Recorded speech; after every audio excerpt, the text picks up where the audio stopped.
Under ideal conditions, a PCC pavement might last forever. You probably would too if you lived under ideal conditions. But just as time and nature take their toll on people, they also can wear down even the best-built pavements.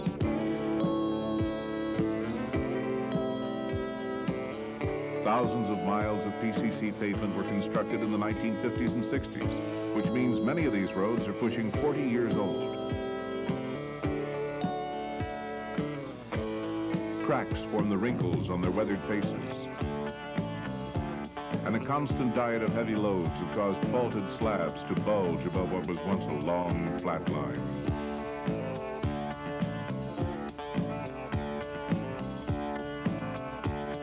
Not only is this unsightly, but it can prove annoying and possibly even dangerous in bad weather. I've been on roads where I could have sworn I was driving on square tires. That constant thump, thump, thump caused by uneven joints just about drove me nuts. You might say I was fit to be tied. Which, coincidentally, is the title of this program. Of course, we're not talking about me or other frustrated motorists. We're talking about deteriorating PCC pavements, which have become a series of uneven slabs that are fit to be tied. Obviously, these deteriorated PCC pavements need to be rehabilitated. This rehabilitation can be as extreme as removal and replacement. However, it may be as simple as retrofitting the joint with dowel bars and then grinding the surface. Grinding is a proven process. Retrofitting, on the other hand, may be new to you. So that's the reason for this videotape, to introduce the procedure for retrofitting plain jointed Portland cement concrete with dowel bars. Washington State has selected this process as a life cycle cost-effective method to rehabilitate many of their concrete pavements. The details of this tape refer to this project, which is one of the first in the country to do large-scale retrofitting of dowel bars. Obviously, subsequent projects, or projects in different geographical areas, may need modifications to the procedure. So it is important to thoroughly review the conditions of existing plain-jointed PCC pavements prior to selecting this rehabilitation procedure. In this tape, we'll cover the reason for retrofitting dowel bars and their installation. We've already mentioned the need for retrofitting. Age and heavy traffic have caused cracking and faulting at joints and resulting in intolerable rough concrete pavements. To understand how this happened, let's review some basic facts about PCC pavements. First, concrete cracks as it cures. You can't prevent it, but you can control it. This is done by saw cutting or placement of joint forming tape in the new PCC, which causes the concrete to crack at these joint locations. Washington State does this at 12 to 15-foot intervals. It should be noted that this procedure is for unreinforced plain-jointed PCC pavements and not for continuously reinforced PCC pavements. So, in essence, the PCC pavement in this video is not one long continuous pavement. Instead, it is a series of individual slabs or panels. One of the main concerns with this jointed pavement is how vehicle weight shifts from one slab to the next. This is referred to as load transfer. Inadequate load transfer leads to faulting of joints.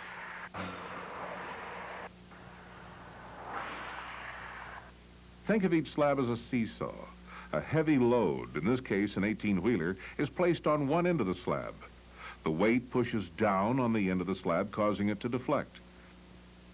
As the load moves across the joint, the adjacent slab end is deflected, while the previously deflected slab is returning to its original position. This action across the joint leads to movement of fine material beneath the slab, wearing of the PCC surfaces of the crack, and, in this case, lifting of one slab above the other, or faulting.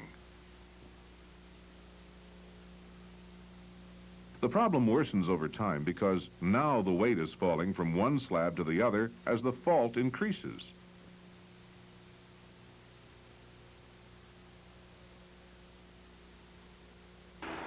Dowel bar retrofitting and grinding help correct these problems. The dowel bars provide for weight transfer from one slab to the next, minimizing end slab deflection. Grinding removes the fault, and together with dowel bar retrofitting, dramatically reduces the effects of the faulting mechanism. Today, many jointed PCC pavements are constructed with dowel bars. Assemblies called load transfer units are placed on the base prior to paving, or the bars may be placed automatically during the paving operation.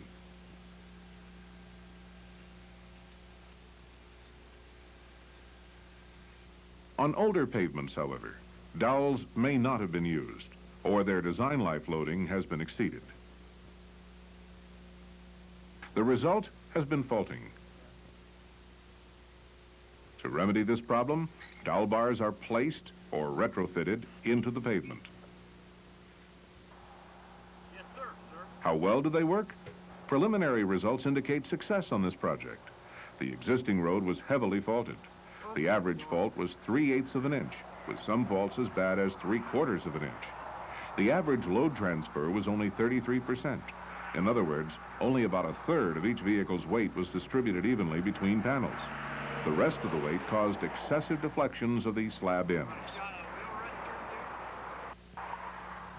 After retrofit dowel bar placement and surface grinding, the fault was removed and load transfer exceeded 80%, so future faulting is unlikely.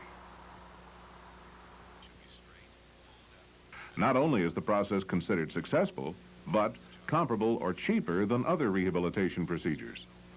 Other possible rehabilitation procedures of removal and replacement or overlaying with ACP or PCC were considered.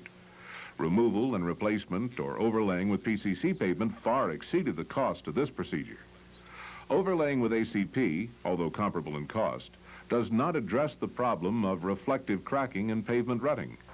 This procedure provides for extension of the pavement life from 10 to 15 years at a low yearly cost, yet not eliminating other rehabilitation options that could be used at a later date. That is, as long as the bars are properly installed.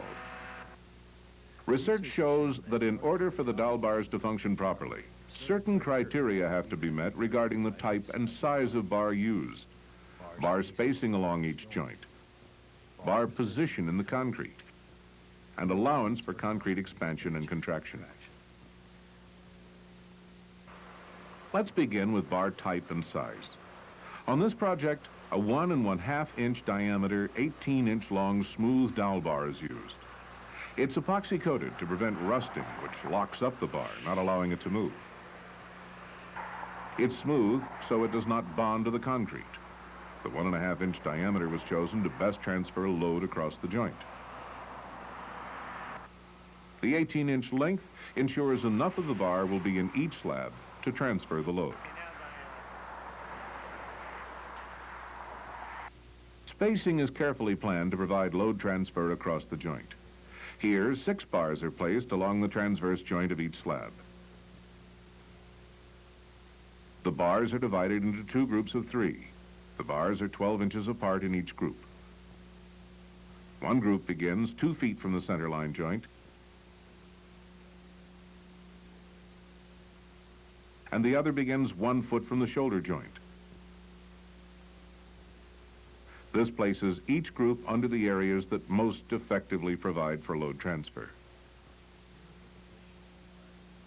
Now for positioning inside the concrete. The bar should be centered across the joint. Vertical placement should be approximately mid-depth or at the slab neutral axis. The bar must also be parallel to both the surface and center line. A skewed bar would interfere with concrete expansion and contraction and possibly cause failure of the dowel bar retrofit. Not only must the bars be parallel to allow for expansion and contraction, but also the grout cannot be allowed to bind to the bar. If concrete's allowed to adhere to the bar, the concrete would crack and spall when the concrete expands and contracts. So, as already mentioned, the bars are smooth to prevent adhesion. In addition, each bar is coated with a bond breaker, which further prevents bonding. Also, caps are placed on the end of each bar. There is a 1/4-inch gap inside each cap to allow for bar movement during concrete expansion and contraction. Okay, if those requirements are met, the dowel bar should function properly. It's designed to anyway. Of course, even the best laid plans must be followed through. So let's examine the installation procedure used on this project, starting with an overview of the construction steps.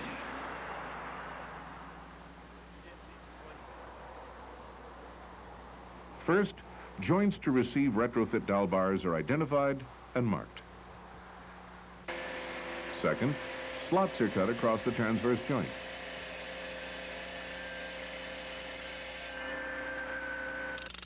Third, concrete inside each slot is broken out with a light jackhammer. Fourth, the slot is cleaned. Fifth, cracks in the slot are filled with an approved caulk. Sixth, a foam core board is placed over the dowel bar, which has been pre-coated with parting compound.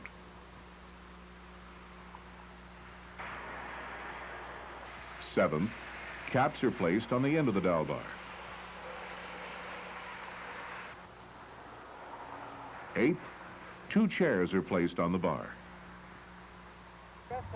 Ninth, the dowel is placed in the slot so it rests on both chairs.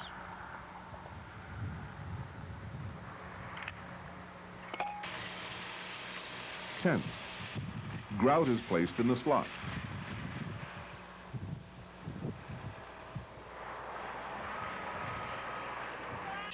11th, the grout is saw cut. 12th, the pavement is ground to the proper texture and surface smoothness.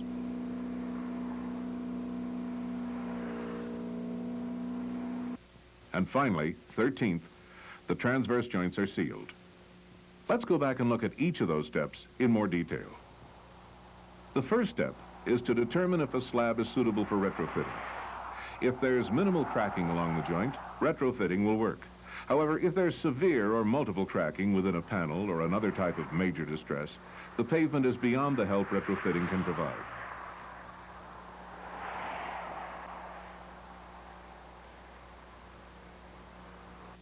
In these cases, slab removal and replacement is the more viable option.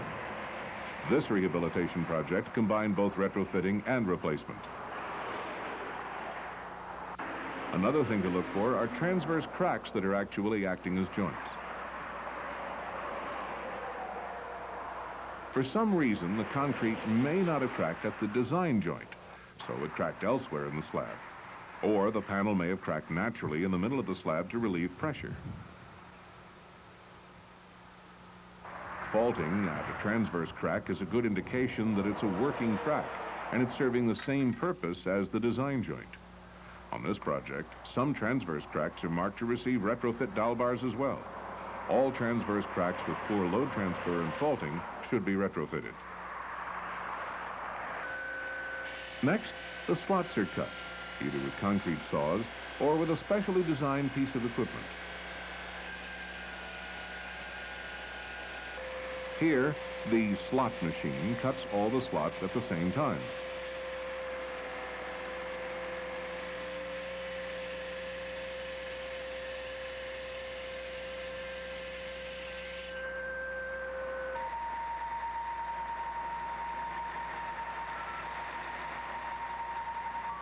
Slot locations are preset on the machine.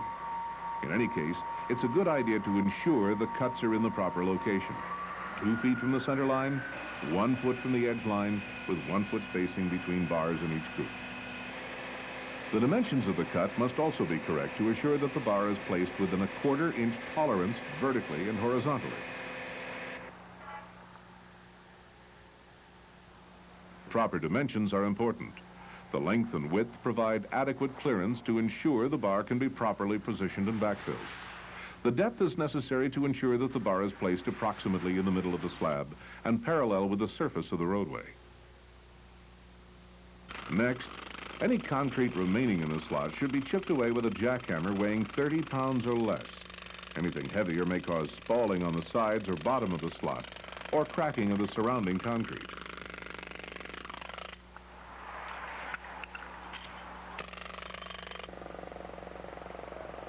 The walls of the slot will be smooth because of the saw cuts. The bottom of the slot, however, will be in a semi-roughened condition. It can't be too rough, though. The bar has to be set level with the required clearance below it.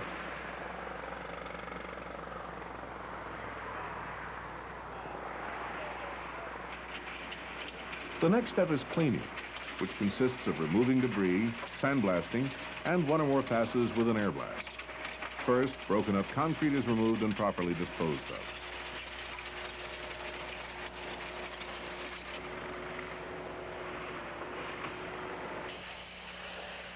Next, all exposed walls of the slot should be sandblasted. This allows for better bonding. Of course, any residue left in the slot following sandblasting will also prevent bonding, so it should be removed by air blasting. During cleaning, see that precautions are taken to safeguard workers and motorists. The proper gear should be worn and screens should be set up to protect passing cars.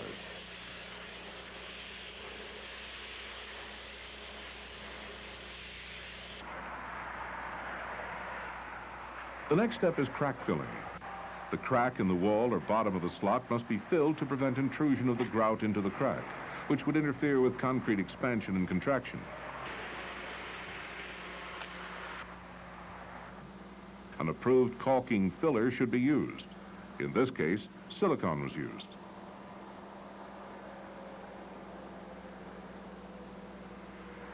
After the slot has been cut and cleaned and with the cracks caulked, the slot is ready for the dowel bar. The bar must be properly prepared, however, before being placed in the slot. Each bar should be coated with an approved liquid membrane forming bond breaker. Here, it's already been applied. The entire bar should be lightly coated to prevent it from bonding to the grout.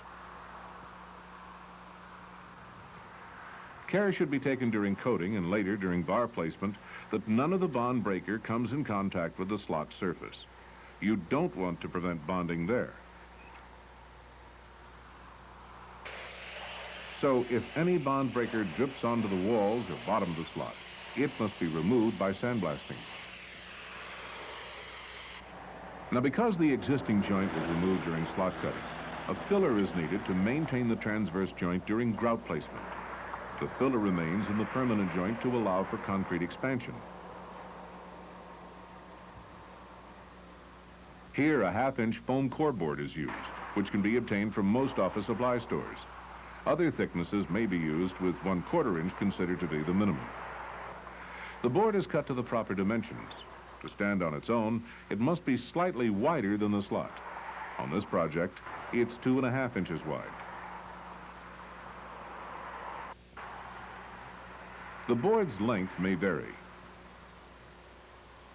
The important thing to remember is that the combination of the saw cut and board provide a continuous zone allowing for expansion and contraction of the concrete. A hole with the same diameter as the dowel bar is cut 1/2 inch from the bottom of the board. Then the board is slid halfway down the bar.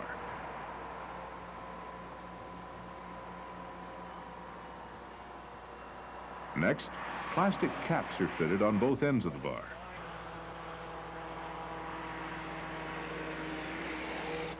Remember, there must be a gap inside each end to allow for bar movement. Here, 1/4 inch long nubs inside the cap prevent the bar from sliding all the way to the end.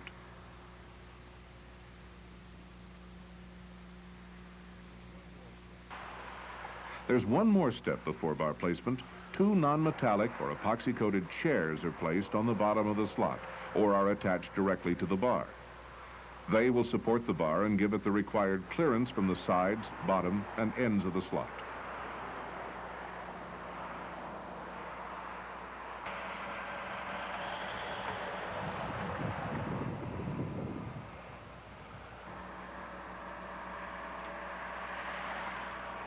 Now the board and bar can be placed into the slot. The bar should be approximately mid-depth in the concrete, in the middle of the slot. It should be equal distance from the sides and ends of the slot.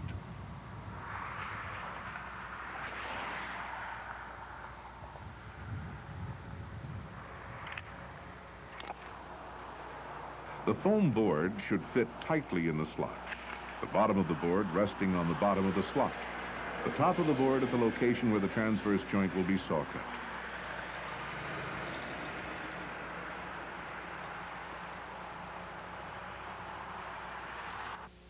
So in this case, because the saw cut will be 1.5 inches deep, the top of the board was placed 1.5 inches below the surface. With the board and bar securely in place, the slot is almost ready for grout. But first, it's cleaned one final time by air blasting. In this case, it's then sprayed with water. Some grouts may require a wet surface and some may not. In either case, grout placement should be done according to the manufacturer's recommendations or as tested for use. Now the slot's ready for grout. The type used must be an approved low shrink material. Phosrock Patchrock 1060 is being used on this project. The grout should be mixed according to the manufacturer's recommendations. The proper type and amounts of ingredients should be thoroughly mixed. In this case, the Phosrock material is extended 100% with 1/4 inch minus pea gravel. Because the grout sets quickly, it should be placed soon after it's mixed. But that doesn't mean the pour itself should be done hurriedly. The grout must be placed with care. The board and bar cannot move during placement. Remember, exact positioning is critical for performance, so any movement is cause for rejection. The slot should be filled until it's even with the pavement surface. The grout should be vibrated to ensure consolidation around the dowel bar. Excess grout should be struck off and the surface given a smooth, even finish.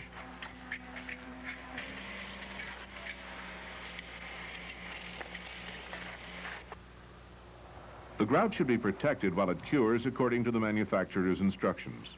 No traffic should be allowed over the slots until a minimal strength as designed has been obtained.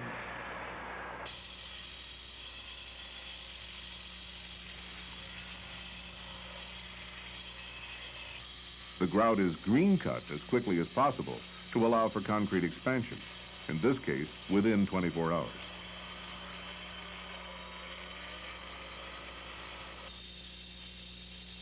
Okay, that's the basic retrofitting procedure. With the dowel bars in place, further faulting and cracking is minimized. However, the existing faults still must be corrected by grinding. Although this video concentrates on retrofitting dowel bars, let's briefly review the grinding procedure as well. Self-propelled machines dedicated only to smoothing and texturing PCC pavement should be used. In this case, diamond-tipped saw blades are used to do the cutting.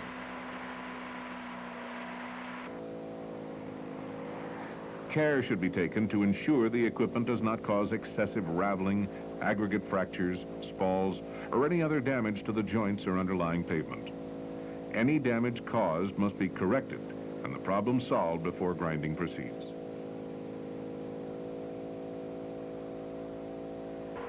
The grinding residue should be continuously removed so it does not drain across traffic lanes or onto the shoulder. The residue should be disposed of properly. Here it's placed on the slopes, which is acceptable as long as the runoff doesn't enter a waterway.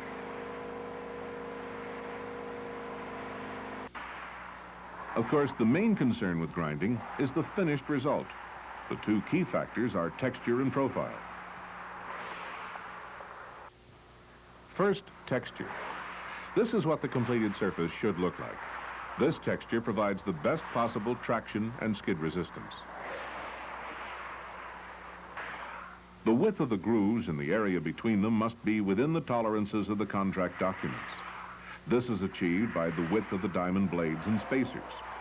The height of the ridges may vary depending on the hardness of the aggregate in the concrete pavement. If the specified texture is not being produced, the blade spacing should be adjusted. The other surface concerns are the profile and cross slope. There are two ways to check the profile. One method is to use a straight edge placed parallel to the center line. A more exact method of checking the surface profile is to use a profilograph. The profilograph must be an approved type, meeting agency specifications for design and operation. In order for the surface to be considered smooth enough for acceptance, the profile index must be within specification ranges. The method to check the cross slope, assuring that wheel rutting is removed, is to use a straight edge placed perpendicular to the center line. And that's grinding.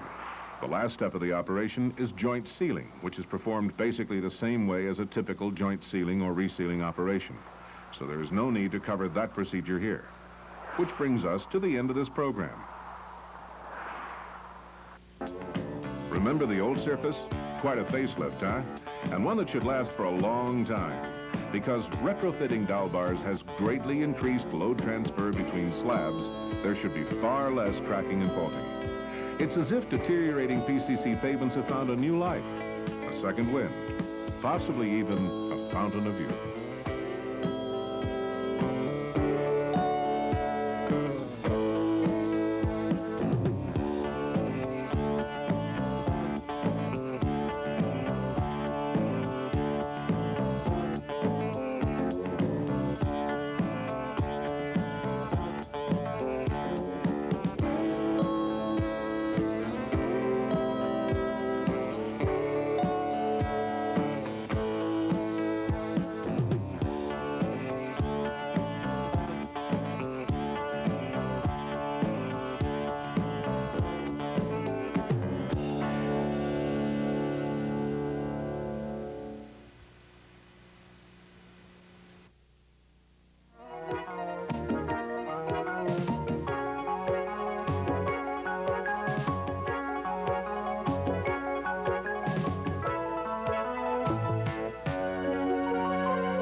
The project that we're working on today, or be looking at, is on the Sharp section, the SPS4 test road in Kansas. Serial number for this particular section is 20A4. We had two existing test sections located here, and are now looking at some surface deterioration that's taken place, and we'll go through the process of the rehabilitation of this surface. This particular pavement, when it was constructed in 1985, had dowel baskets for joints every 30 feet. The shoulders and main line were all poured simultaneously, so we had 40 feet of pavement, 24-foot lanes plus a 6-foot and 10-foot shoulder, all poured simultaneously. The 30-foot originally planned joints do not appear to be moving correctly. It's quite possible that they're frozen up, and so each of the 30-foot panels has cracks fairly close to the middle, making 15-foot panels out of it. These mid-panel cracks also tend to line up with the 15-foot spacing joints that were sawed on both the inside and outside shoulder. You can see here some of the spalling and deterioration that's taken place at one of the joints. When I get the screen back on it, you can see that there is some vertical motion taking place. Now, this is at one of the joints that has formed in the mid-panel. And so we'll go through today the process of inserting dowel bars to eliminate the vertical motion in these joints, allow horizontal motion, and hopefully rehabilitate the surface so that it becomes smoother. Here's the serial number of one of the Sharp test sections. You can see as we slowly drive down the road here, there is evidence of vertical faulting as shown by the shadow cast by the low sun angle this morning at the mid-panel cracks. We established two new test sections to go in conjunction with the SPS section here, one of which we had the dowel insertion and diamond ground the surface, but stopped at that point. We did not resaw the transverse cracks and attempt to seal them. The other test section, we did go ahead and resaw the transverse crack and attempt to seal it. And you'll see all of that as we go through the process of the dowel bar slot cutting and insertion. Here we see the sawing equipment that is the first step of creating the slots for the dowel bar insertion. This particular piece of equipment has 2 sawing mandrels on it, and each mandrel has 6 saw blades spaced in pairs, giving a slot about 2 inches wide and 1 foot spacing between each pair of saw blades, which gives us parallel slots. The red mark you see on the pavement simply marks the location of the transverse crack that they are attempting to saw on. The 2 sawing heads are individually controllable so that they do not have to be directly across from each other in case there is some meandering to the transverse crack, which usually is the case. The depth finder that you see on the dolly wheel that we keep zooming in close to shows how deep the saw is going into the pavement. They saw these slots in 3 passes generally. The first pass is to a depth of 2 inches. Then they'll lower the blades 2 more inches into the pavement and saw back the other direction. And once they reach a starting point, then they drop the blade the final inch to inch and a half, making a total of about 5.5 inch depth. And they make the final cut going in the forward direction again. So in 3 passes, then they have sawed all of the slots. Then we'll attempt to zoom in close and see the blades. It's kind of hard to see up underneath the machine there, but you'll notice that there are some pairs of diamond cutting blades with about a 2 inch space between them. And in just a second we'll pull the machine away and you'll be able to see the resulting slots on the pavement.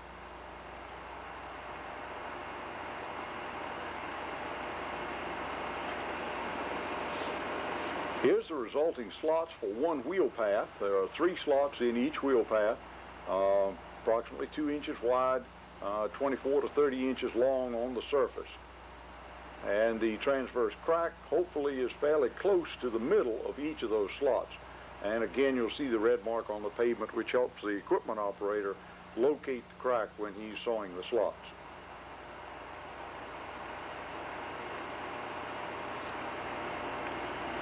The next step is to chisel out the material in each slot, and here we use lightweight chipping hammers to chisel the material, trying to make the pieces as large as possible and do minimal damage to the concrete on either side of the slot. They are now doing just light chiseling to clean the rubble out of the bottom of the slot, and then using compressed air to blow the loose pieces out of the slot.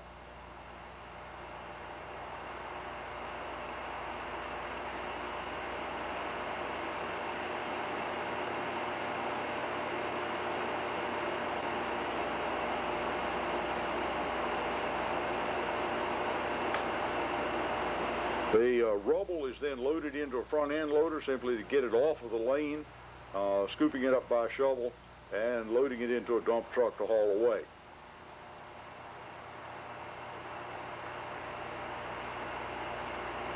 The next step is to clean the slot thoroughly prior to putting the dowel in place and putting the grout in, using sandblasting here to clean the side walls of the slot as well as the bottom and to blow the debris away from the surface.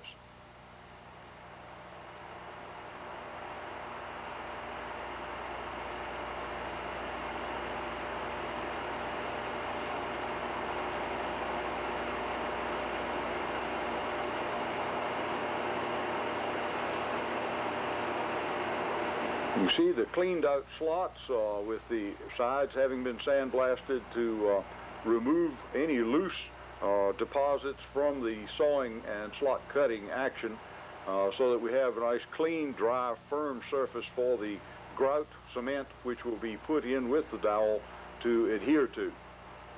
We look closely at the side wall of the slot and you can see the vertical crack, which is the transverse crack formed by nature that has run down through the slot.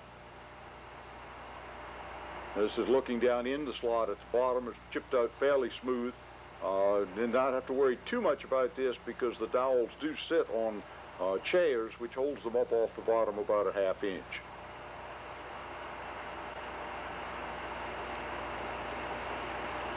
You can see by the ruler here that the slots are cut about 5½ to 5 3/4 of an inch deep. Here we happen to be cutting right beside the reinforcing steel that's in this pavement. It's a 6x6 mesh, and you'll notice as we zoom in on it that the wire in the reinforcing steel is actually broken at the point where the vertical crack goes down through the pavement, indicating that there was enough stress at this location, and this is probably characteristic throughout the site, that it actually severed the steel. Thus, you've lost the load transfer and motion inhibitors. And that's why we're installing the dowels to try and re-establish that load transfer. Here you can see one where the steel was actually cut by the saw blade and was snagged and pulled out a little bit.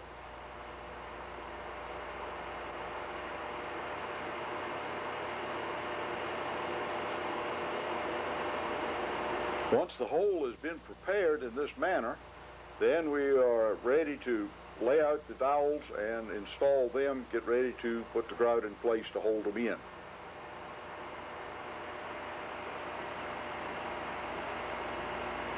Here you see the three dowels sitting in place. The light green color is the epoxy coating on the dowels. They're 1.5 inch diameter and 18 inches long. The red sleeve that you see on one end of each dowel is a plastic tubing that is used as the bond breaker. The plastic tubing would become adhered into concrete, and the dowel would allow motion inside that plastic tubing, thus allowing for the expansion and contraction of the concrete pavement.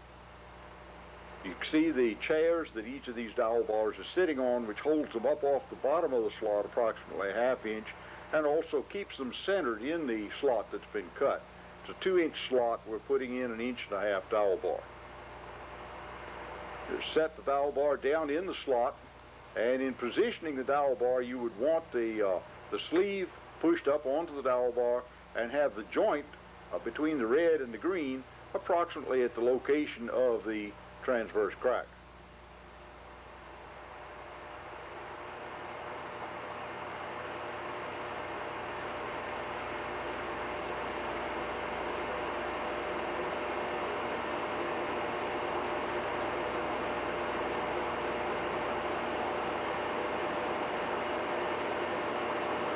The next step in the insertion process is to deposit the concrete slurry in the slots.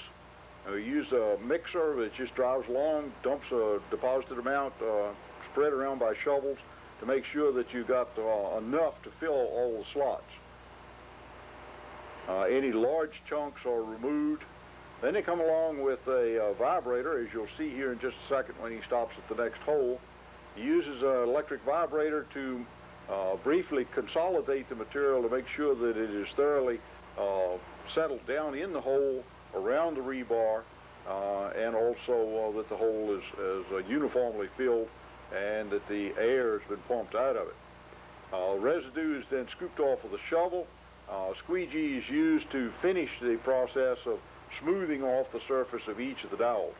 Not a whole lot of time was spent doing this because diamond grinding was going to follow behind this, so the surface did not have to be finished very smoothly. Once the consolidation and smoothing off had been completed, a light spray of curing compound was sprayed on each of the three slots to help slow down the evaporation of water from the concrete grout. The next step was to diamond grind the entire surface. It was elected to diamond grind the entire length and width of each lane, as opposed to trying to spot grind at the locations where the repairs had been made. Here you can see the slots that have been filled prior to grinding, and in the outside wheel path you can see where the grinding has taken place, and the slots have more or less disappeared. The grinding was done in 3 passes, 4 feet in each pass, 3 passes thus making a full 12-foot lane. And as I said, the entire length and width of the driving lane was lightly ground, just enough to take out the irregularities of the vertical faulting that had taken place at the joints. The slurry residue, water, and grinding material that the machines generated was simply pumped over to the side of the road and dumped on the shoulder. The texture that's left by the grinding operation, as you can see, is longitudinal grooving, so to speak. The series of diamond blades used in the grinding are approximately 1/8 of an inch wide each, with approximately 1/8 of an inch spacer between each blade. And on this close-up, you can see the longitudinal grooving that was left by the diamond grinding operation.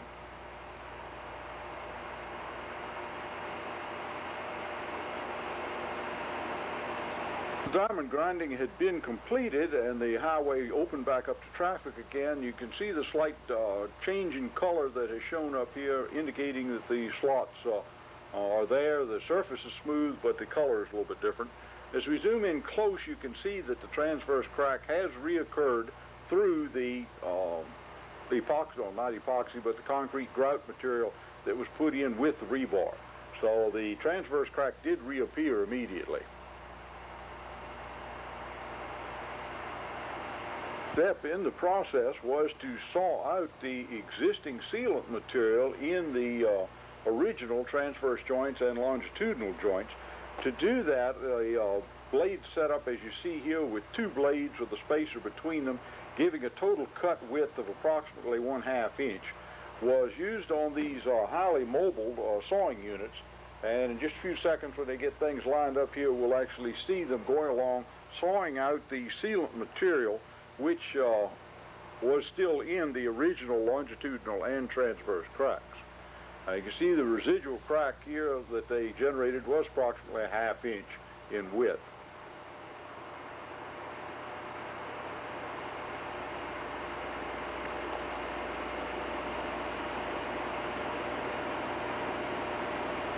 Now you can see one of the saws in operation. It moves fairly quickly in this stage of it because they are simply removing the backer rod and sealant material that's in the slot. They're not actually having to recut the slot itself because these are existing slots already. So it moves along fairly quickly at this stage.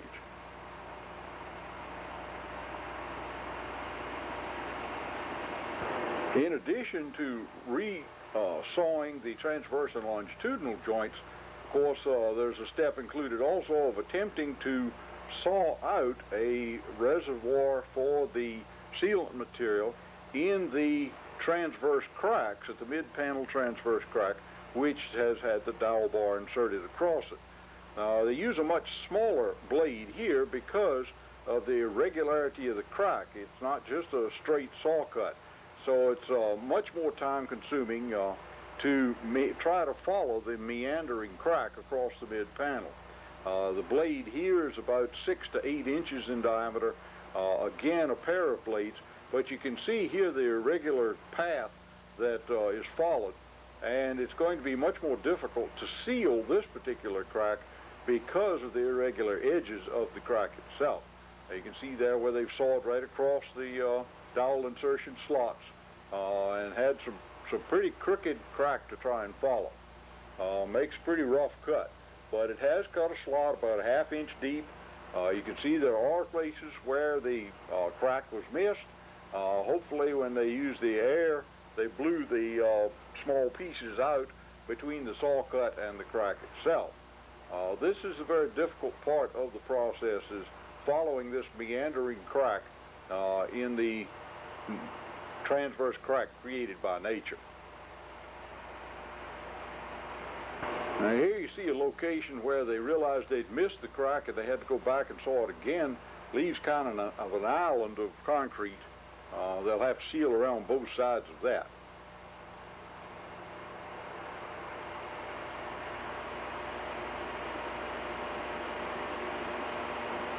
Now this location, you can see where they sawed along beside the crack, but we're not actually right on top of the crack.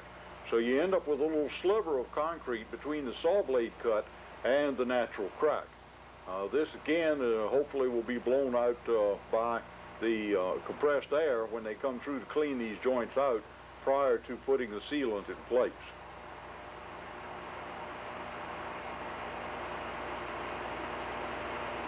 Once the cracks have been sawed, then we use compressed air and sand again to sandblast the joints of the cracks to clear out the residue left by the sawing operation prior to placing the sealant. This particular machine is set up on a dolly such that they can, on the original transverse cracks, can just move right along. You can see it blows it out fairly quickly. Following the meandering cracks was a little more difficult to blow out the material in the meandered cracks. You can see a piece of the sealant material that popped up, or the backer rod. Once this machine has blown the bulk of it out, there's another man coming along behind this machine with a hand wand to finish the job of cleaning out each crack.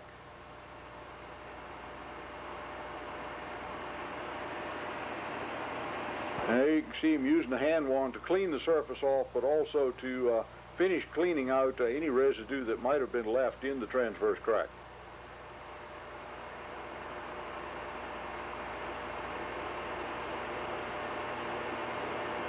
That's a piece of backer rod or an old piece of sealant that was still left stuck to the crack. The next step was to install the backer rod. Remember, this slot is approximately 1/2 inches wide and inch to inch and a half deep. So this backing rod, which is a foam material, is installed in the slot to provide a uniform bottom to the hole. And thus, when you put the sealant material in, you get a uniform cross-section. The roller being used here to mash the backer rod down into the crack is simply a large wheel in the center, approximately 1/2 inch wide, 2 small wheels on the outside to ride on the surface of the concrete. And so here he's just mashing the foam backing rod down into the slot.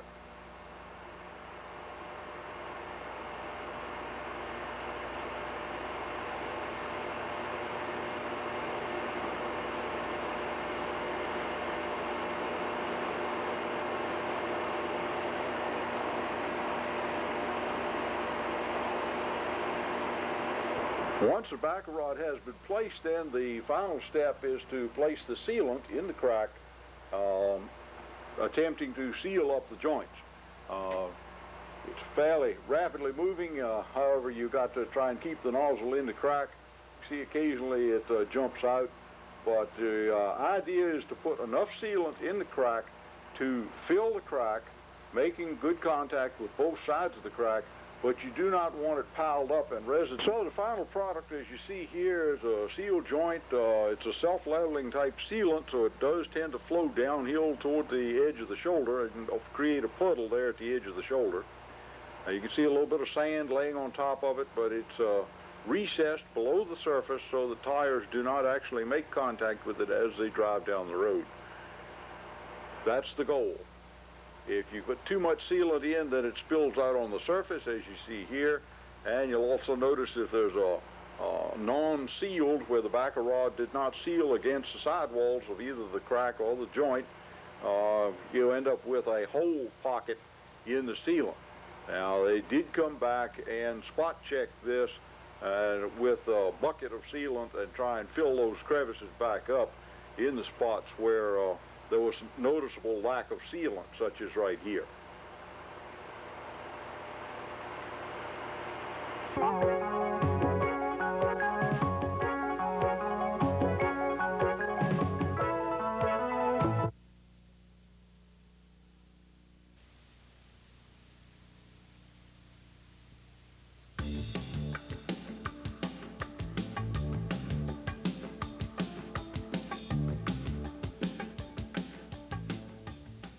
A joint pavement evaluation has been undertaken by the Indiana Department of Transportation, the Federal Highway Administration, and Keystone Engineering and Indianapolis Corporation.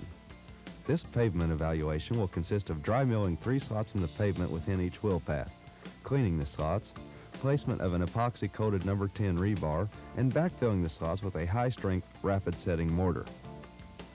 This video will briefly illustrate the series of operations which were necessary to properly install these retrofitted load transfer devices across random transverse pavement cracks which occur between the 40-foot joints. This evaluation is located at Interstate 465 and Interstate 70 on the east side of Indianapolis. The pavement evaluation was conducted on the I-70 ramp from westbound I-70 to southbound I-465. The pavement was a 10-inch thick reinforced concrete pavement with 40-foot joint spacings. The first operation was the simultaneous dry milling of the 3 slots in the wheel path. These slots were milled to a depth of 5 1/2 inches, approximately 2 1/4 inches wide, and were centered over the pavement cracks to achieve a 24-inch long slot at the bottom. The milling head was designed and operated by Keystone Engineering. The roto-mill plunges to a depth of 5 1/2 inches, advances approximately 18 inches, and then is withdrawn from the slots. The tracked milling machine then advances to the next location.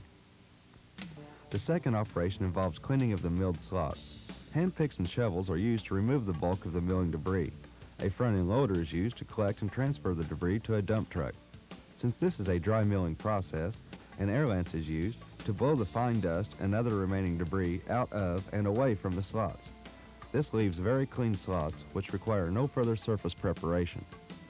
Once the slots are clean, the backfilling of the slots begins by placement of a small amount of high-strength mortar in the bottom of the dry slots. This is followed by the consolidation of the mortar. The number 10 epoxy-coated rebars are placed and driven to the bottom of the slot. The remainder of the slot is then filled with high-strength, rapid-setting mortar, consolidated with a handheld vibrator, and finished at the pavement elevation with a trowel. This process was continued for the length of the ramp. In an 8-hour day, the milling machine was able to cut over 330 slots. Traffic was maintained in the adjacent lane to minimize any inconvenience to the motoring public. Curing compound was applied on the surface of the mortar patches after they had set sufficiently. This work was accomplished by the coordination of the Division of Materials and Tests, the Greenfield District's Indianapolis Subdistrict, and Keystone Engineering. The intent of these installations are to establish load transfer across the pavement crack to avoid pavement faulting in the future, restrain the crack from future lateral movement, and allow the retrofitted load transfer system at the crack to function as a hinge.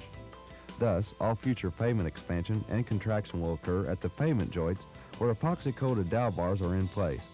Field monitoring of the pavement performance over the next 3 to 5 years should reveal if this pavement evaluation is successful. If successful, this pavement repair technique will give the pavement engineers another rehabilitation tool to extend the life of our Indiana pavements.